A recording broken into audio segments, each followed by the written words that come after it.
So,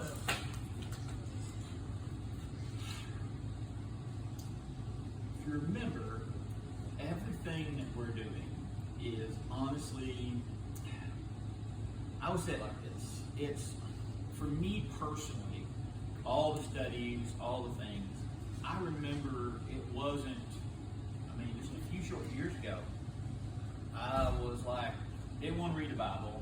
It was just, I'd read the Bible and it would not speak, okay? I was really dissatisfied with my, good morning girls, I was really dissatisfied with my Christian walk. Because, I know where at one time spiritually I was. And I've known that since leaving our church and coming here and going through different versions of it, and even shutting the church down and trying to go other places, I never really felt complete. I always felt like, if you ever had a really, really good friend and that friend was taking away from you and you just can't replace that. It's like it's gone. It's gone forever. And there's a part of you, Dory, that's just, and that's how God was. And, you would think back for all the reasons. It's like when your relationships, you justify, well, maybe I did this, or maybe they did that, or, I think, well, maybe I promised things to God that I wasn't going to do, or I was going to do, or, maybe this is my punishment, and all these things. And then, you sit and you wonder, and you're off in these, what they would call the dry places, to where there was nothing there. And you even contemplate, what is religion? What is Christianity? What is God? Since then, and since I've really opened my mind to trying to better understand this thing, the whole... So either A has escape B. Oh, okay. I like it, Okay, yeah. So I got, I really started getting closer. So then in essence, I would say that everything that this is all about is honestly, I remember after everything kind of crashed and everything, and I started wanting to be maybe rebuilt or whatever, but I remember praying that I don't want to be like I was before I was broken. Because, if you're going to be remade, see, think about it. We talk about when we die, that when we die, we go to heaven, we'll be given a new body. We want a new body. Who in the crap would want to go to heaven with a body that we have right now? For eternity, Billy, can you imagine eternity with the same problems that you feel right now? Wrong. That's not a favorable thing. I guess it's, compared to the alternative, I guess it would be bad. But again, I would want to be new. So the thing is that as a Christian, and sometimes I even question, where is that transformation of where Christianity really hits? Because you have that, I call it the dating phase of Christianity. Man, you're newly saved or newly converted, however you want to say it. Everything's new and it's fresh and all that stuff. Before long, what happens? Next thing you know, you got kicked right square in the teeth. Well, if you go right back where you was, then you're really not wrong. So I remember praying. I said, God, I don't want to be like I was. I don't want to be remade like I was. I want to be new. And so when I started praying about it, I didn't want to go back to where I was. I wanted to, because where I was led me to there. I wanted to go beyond that. And so all of this is all really about going beyond and trying to reconcile with God, trying to find that place where God is real to me. And not just that, it was more alive. And I honestly wanted to get to where I wanted to read the Bible. I wanted to study the Bible. I wanted to grow as a Christian. I wanted to grow in my faith. I wanted to be able to, but the biggest thing is that if you have the desire to be a teacher, good morning, you want to teach. And honestly, I don't want to teach the same thing that everybody else is teaching, because, what's the point? What's the point if all of our services sound like any cookie-cutter religion place you go? Honestly, that's left me dry. And so I guess the emphasis of all this is this establishing a relationship. But the problem with establishing a relationship, you need to start finding out, because say like you've had numerous friends and pretty much all your friendships ends the same way. I don't know if y'all have ever had that problem. I do. A lot of my friendships ends the same way. Well then, it's probably, you start looking for the common denominator. If all your friends end the same way, you're friends with different people, what would be the common denominator? You. So, what did I do wrong? And so I started looking at that. And so, we've been talking about this thing called spiritual warfare. And we had to have an understanding of what spiritual warfare is. And spiritual warfare is almost like when we start talking about, man, I'm really under attack, you have to ask yourself and be honest with yourself. Are you under attack or are you being disciplined? That is two different things. You can call, man, I'm getting this stuff and I'm getting this, boy, I'm just under attack. Under attack is, so basically, if you're a Christian, let me rephrase it, if you are under spiritual attack, you're pretty much where you're kind of going, where you should be going. Does that make sense? And so what's he trying to do? He's trying to get rid of you. But do you realize how boastful of a statement that is? It's like you've heard me say it 2 million times. Boy, Satan's really after me today. Well, if you say that Satan is after you today, he's left everybody in the world alone because he's one being. That's right. And you are saying that you are the single most important person in the world. You're really not. And the majority of our spiritual attacks are not spiritual attacks. We are being disciplined. Because we're not, we all feel honest, we're not where we're supposed to be physically or spiritually. So Kai, if we're honest with ourselves and we're not where we're at, where we should be at spiritually, then our attacks are not attacks, are they? Our attacks are what? So this morning, and so one of the things that I'm doing is I hinted on it last week to where earlier now I've been talking to a few of y'all and to AJ about this change that's going on inside of me.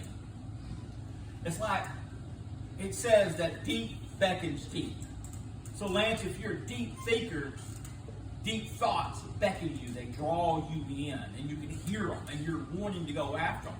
The problem is, if you want to go after them, it's like lifting weights or anything. If you want to get stronger, do these things, what do you got to do? You got to go deeper. You got to push harder. You got to break through these things. The thing is that if we do the same thing, y'all heard me say it, if you spiritually are in the same place that you was 6 months ago or a year ago, you've actually backslid because you've not grown. It's like your job. If in your job you've not developed no new talents, and Lance has got his CDL, man. Lance is like, be a truck driver mama now. So yay, Lance. But the thing is Lance, you wasn't satisfied with just being that, was you? There's always calling you to be more, isn't it? So within my spirituality, I had kind of formed this pattern to where, and I will give y'all a hint. If you ever create a pattern of spirituality with God, understand one thing. He's going to change it. Why? Because you get used to the same thing. Dory, what wife wants a husband to do the same thing every day, same routine? You want spontaneity, you want freshness, you want growth, you want things like your yard. If your yard looked the same every day, I guess some of it would be pretty nice because, we just look at it, hey, they're perfect. But after a while, I remember on Huddle Street, we had like 50 roses. And it sounded great until you got 50 roses blooming and then you got, I got more roses. You don't appreciate the beauty because all you see is roses. So the thing is that what he started doing to me was, and I talked about it last week, it's taken me a few weeks to grab a hold of it, but now that I see this change, because again, Sunday mornings, I always woke up praying, okay God, what is it today? Well, that's great, but again, I wanted to go deeper, so God's saying, hey, if you want to go deeper, let's not do Sunday morning. what would happen if I changed it, thought about it more? And so I would go through the week and I would have these thoughts and I'd have these different images of you guys and I'd have thoughts about you guys and I'd have words that I would believe that the Holy Spirit was giving me to tell y'all. And so I never recorded these things. I never wrote them down. Well, so guess what happened by the time Saturday got here? That's gone. I've killed so many brain cells. I've only got 3 left, and 2 of them is taken up usually by what I'm doing, and the other 4 is taken up by what my wife wants to do, and that puts me in a negative deficit of brain cells. So, a few weeks ago, I started trying to pay attention. Last week, this. So this week, it's been this thing that I've been hearing, blessed are the peacemakers. Seek the higher ground. And this has been stirring in my mind. And I'll tell you what's going on. I'll give you a backstory. All right, so like our shop, I'm very frustrated at work because I personally don't want to lose my job.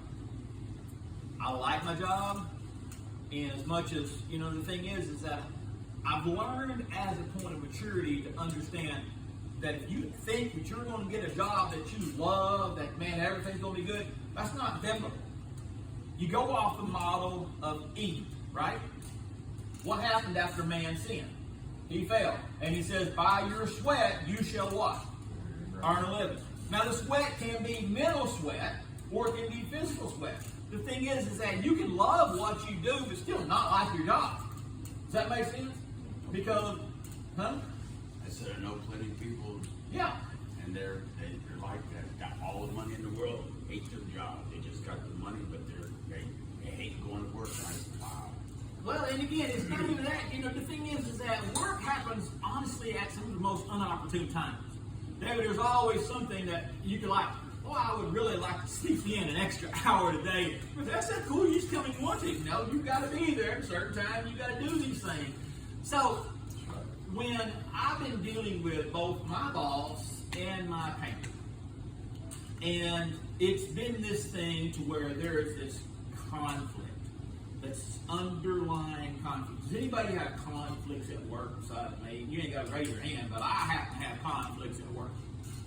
And the thing is that how do I deal with conflicts? Well, the first thing is that somebody's reading Matthew 5:9. Somebody tell me. Let's see if we can catch the sticking point. 5:9, Matthew 5:9. Blessed are the peacemakers, for they shall be called the children of God. So if a peacemaker is called what? Children of God. So then what is a peacemaker? Does anybody know what a peacemaker is?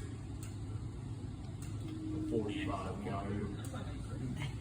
A peace, huh? Those who promote God's messianic peace. Okay, so in other words, a peacemaker, if we took a peacemaker out of the terms of religion and we put it in a worldly society. All right, so now we all know here that AJ and Kai, your phrases, I'll take this and I'll make this. We all know that David and Chase have this issue between them two. David wants to be the #1 bread maker in his place. Chase wants to be the #1 bread maker in his place. And so where is this conflict? We can all tell, and so whenever we'll have our food, David brings his bread, Chase brings his bread, and it sits out there, and there's always this form of conflict. Sometimes conflict's so good, it drives you to go better. But the problem is that how many times does that conflict turn south and starts going down the road? Or Bailey got mad at Artie because of his hair. Artie makes a comment about Bailey's hair. Artie says, Bailey says, well, look at your hair. A peacemaker is a person who is willing to step in between the conflict and seek resolution. Actually, it's not pacifies it actually seeks to remove it. Pacification is what? It's a Band-Aid. Calm it down. Yeah, but it's actually to fix the problem. It starts to say, okay, what's the problem? In other words, it starts wanting to reconcile and fix this problem. The thing is that myself.